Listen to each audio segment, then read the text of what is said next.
So in this video, we're going to talk about economic justice and economic inequality. And we're going to go through some arguments that tell us whether or not we have obligations towards the economic situation, obligations towards remedying inequalities, and obligations towards remedying injustices. We're also going to see arguments that permit us to have some injustices and have some inequalities. So the first argument is the leveling down argument. And it goes like this. If equality is intrinsically valuable, then it is morally good to level down, even if doing so fails to benefit the worse off. It wouldn't be morally good to level down in such circumstances. Therefore, equality is not intrinsically valuable. So this is an amusing thought experiment. We're imagining basically an unequal society with some people who are well off and rich and some people who are less well off and poor. Would it be good for the government to come in and say, hey, all you rich people, we're going to make all of you as poor as the poorest person. And even you poor people, we're going to make as poor as the poorest person, because that would be equality. We're going to make everybody equal. And by equal, we mean everybody equally poor. So the conclusion here is that seems absurd. It seems absurd to do that. It seems like even though there's inequalities, that we don't want equality of poverty. What we really want is equality of riches. So it doesn't seem like equality is intrinsically valuable by itself. It's not the equality that we're really after for its own sake. It's the riches that we're after. And equality of riches is better than riches, but inequality of riches is okay too. So, is there anything we could say to counter the leveling down argument? The first thing we could say is that equality is intrinsically valuable, but it's not morally good to level down, even if doing so fails to benefit the worse off. So, basically, equality might just be one value. Another value might be riches. So it's good for people to have riches. It's also good to have equality. The best situation would be for everybody to have an equal amount of riches. But it wouldn't be good to be equally poor, because then we're equal, but we have no riches. So that would be what we could say here. Equality still would be intrinsically valuable in such an argument. The second thing we could do is we could say it would be morally good to level down in such circumstance. So here we would be biting the bullet. We'd just be saying, actually, equality is important no matter what. So we should do any social policy, even ones that intentionally impoverish people, just for the sake of equality. Most people, even poor people, are probably not going to like this, because it would mean that everyone got poorer. But you could conceivably, if you thought that equality was the most important thing, you could conceivably run such a counter. So if you believe either of these counters, then you'll reject the leveling down argument. Next, we have the legal argument. It goes like this. If one obeys the law, including paying all legally required taxes, then one is morally entitled to all of one's remaining wealth and income. A great many of the rich fully obey the law. Therefore, a great many of the rich are morally entitled to their riches.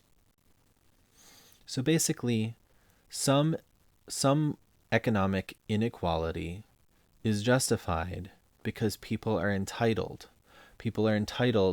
to wealth as long as they break the law. So what are some counters to the legal argument? Firstly, we could say that one obeys the law, including paying all legally required taxes, but one is not morally entitled to all of one's remaining wealth and income. So just because you obey the law doesn't mean you get to keep all that wealth. There may be extra things that you have to pay for, that you should pay for as a wealthy person, even if you're a law-abiding wealthy person. Maybe you're obligated to give to charity because you're so wealthy. After all, what are you doing with that money? Buying your 10th yacht? Instead of buying your 10th yacht, maybe you should be giving the money away. The second thing you could say is a great many of the rich do not fully obey the law. So you could say this, certainly. It seems certainly true that some rich people disobey the law. And for those people, maybe they need to pay extra, right? Because they disobey the law. But it does seem like at least some of the rich probably obey the law. So we're not going to capture the entire population of the rich here. Unless we say something to the effect that being rich itself proves that you're not obeying the law. Maybe there's a law against being too rich. That seems plausible to that law could exist, right? Or that the only way to get rich is by taking advantage of people, and taking advantage of people is against the law. People have made those kinds of arguments, and that could encompass the entirety of the rich. But unless you make one of those kinds of arguments, then you're probably just going to have to say something like, some of the rich don't obey the law. Something like that. If you run either one of these counters, you can reject the legal argument. Next, we have the liberty argument. It goes like this. The government can ensure economic equality only by constantly interfering with its citizens to adjust for any inequality, even when it arises from free exchanges.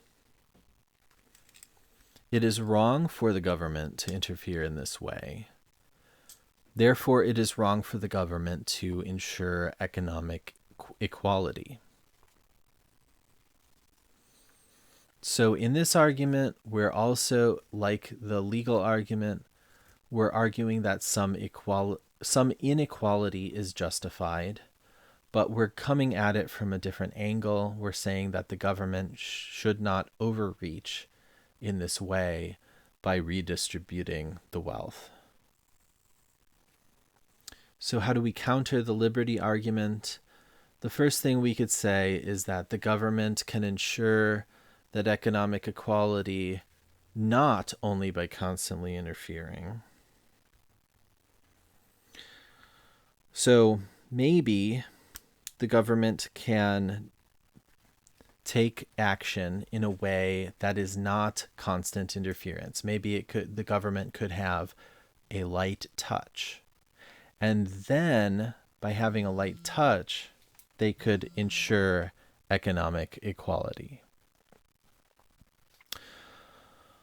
Second, we could say it is not wrong for the government to interfere in this way. So maybe we just believe in big government. Maybe we think that government interference is worth it, that even that kind of interference, even when the interference is quite extreme, it's worth it in order to make people have an equal playing field. Either of these counters will allow for a rejection of the liberty argument.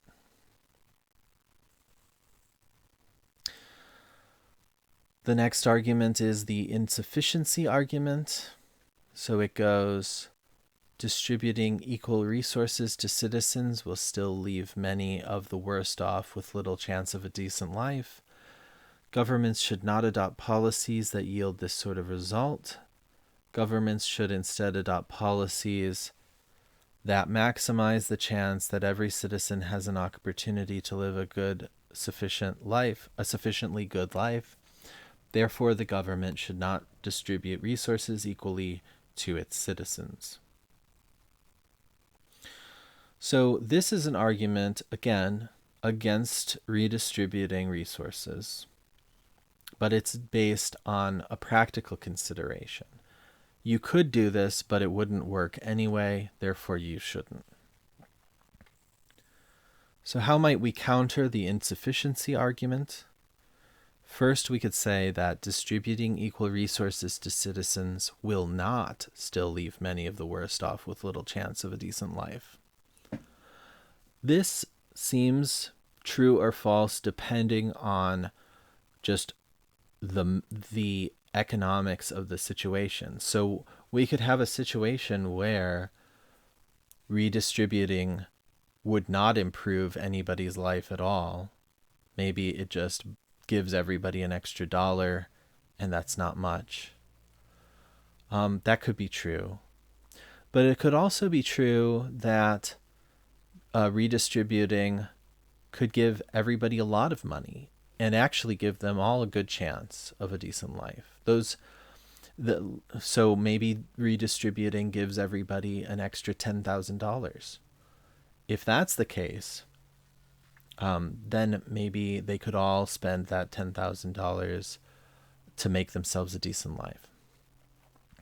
The second thing, governments should adopt policies that yield this sort of result. Governments should not adopt policies that minimize the chance that every citizen has an equal opportunity to live a sufficiently good life. So this would basically be saying, even if redistribution doesn't make everyone happy, we should still do it because there's still something valuable about doing it. Maybe it's the just thing to do. Maybe that's the only way that justice will be achieved is by redistribution, and to not redistribute would be unjust, and we're not considering the decent life that they will have after, or the not so decent life they would have after. We're considering a question about the justice of the distribution.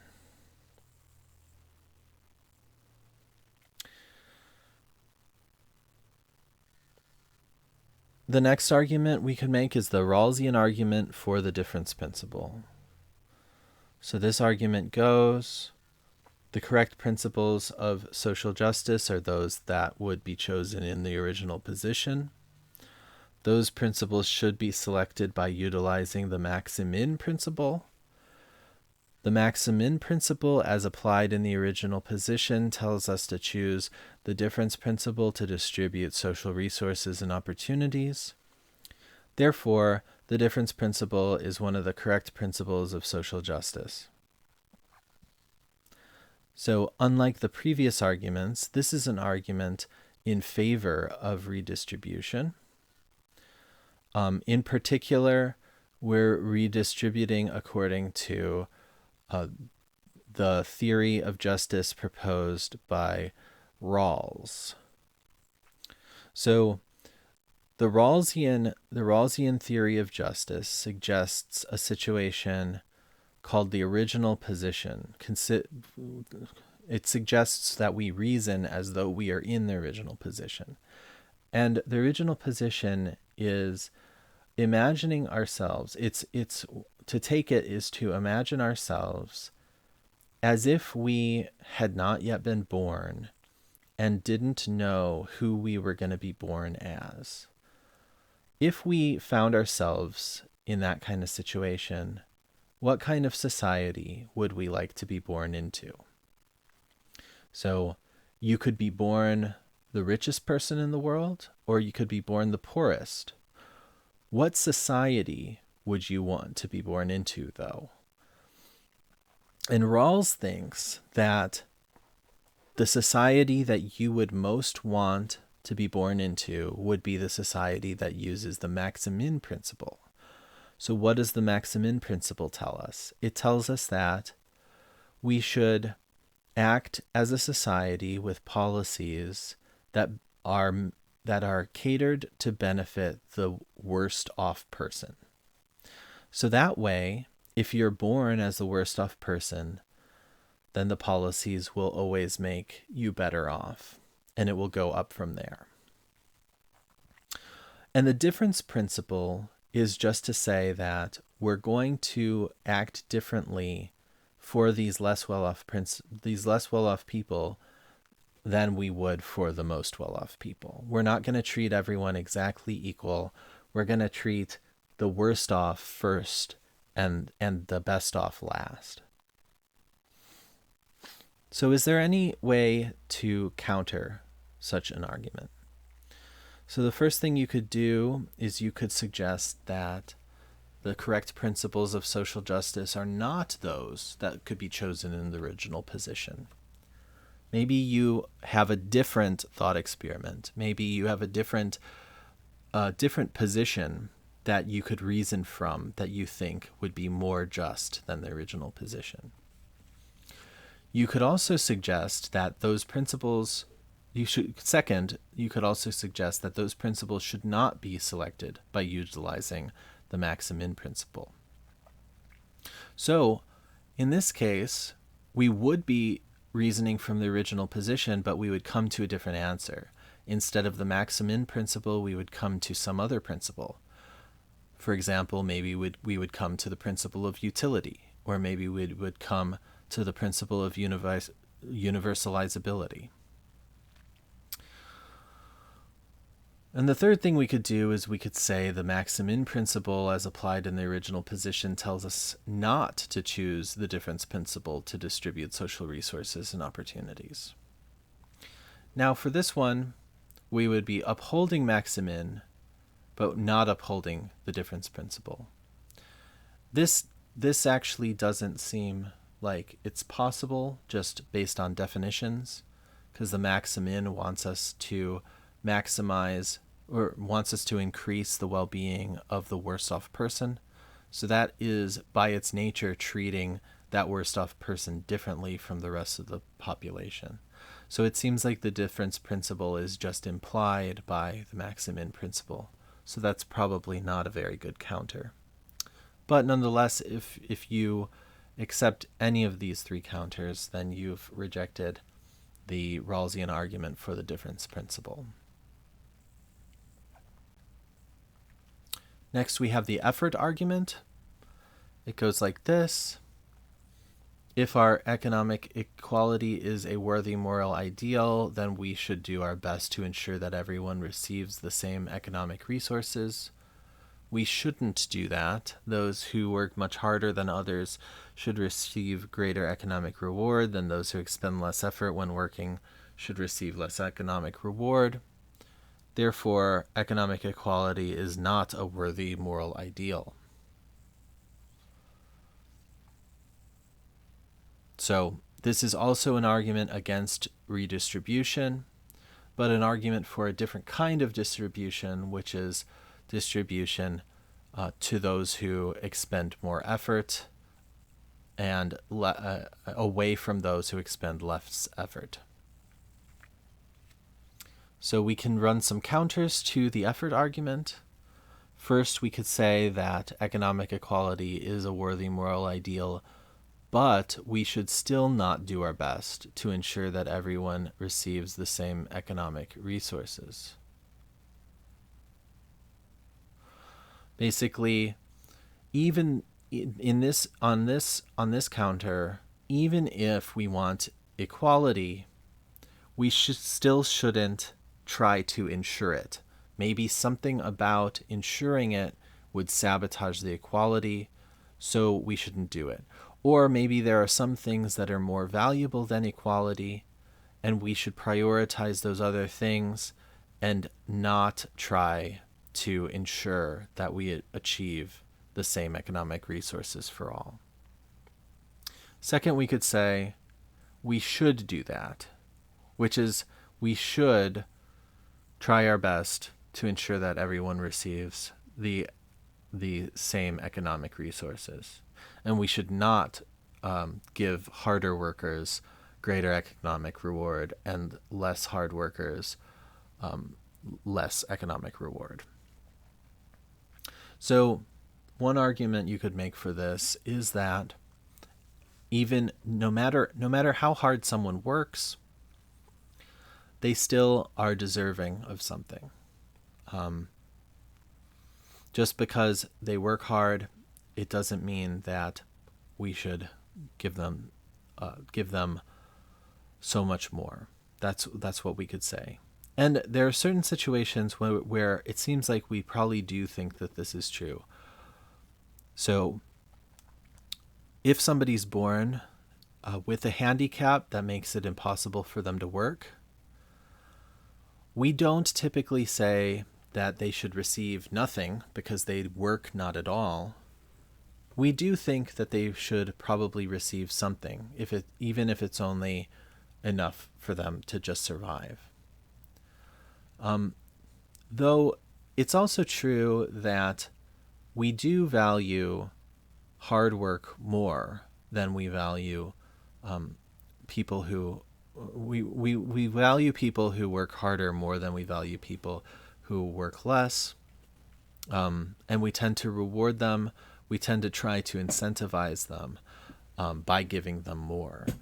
So it seems like the case that we have varying intuitions about this. We do want to reward hard work, and we do want to incentivize hard work so that more people will work harder. But at the same time, we don't want that to be the only consideration, because even if somebody worked zero because they couldn't work through no fault of their own, maybe because they were just born without the ability to work, we don't want that person to not get anything. So it seems like both of those situations might be true. But if we truly think that everyone should be exactly equal, we could still reject premise 2. And we could just say that hard work doesn't matter, even if that is not a very popular opinion. So if we reject either premise 1 or premise 2, we end up rejecting the effort argument. The next argument is the needs argument. It goes, the government's moral obligations are limited to respecting its citizens' entitlements. Citizens need many things to which they are not entitled. Therefore, the government is not morally obligated to meet all the needs of its citizens. So this is another argument against redistribution of resources. Specifically, this is an argument against redistributing resources to meet the bare necessities of people. So is there any way to counter this argument? So the first way to counter might be to reject premise 1 by saying that the government's moral obligations are not limited to respecting its citizens' entitlements. So maybe the government has other considerations. Maybe the government wants something, for example, like social stability. Social stability is not a respect of the citizens' entitlements, it's just a respect of whether or not the society can continue to stably function. If that's the case, then the obligations aren't just limited to entitlements. Secondly, we could say that citizens do not need many things to which they are not entitled. One way to argue for this is to just say, we're entitled to our needs. So that would be to say that everything that we need is also something we're entitled to. We should never go hungry. We should never be thirsty. We should always have access to a healthy environment. Those are the kinds of things we could say we're entitled to because we need them. And if we're entitled to it because we need it, then there's never going to be a need that we're not entitled to. That's something we could say here. So if we reject either of those premises, counters 1 or 2, accepting counters 1 or 2, then we can reject the needs argument.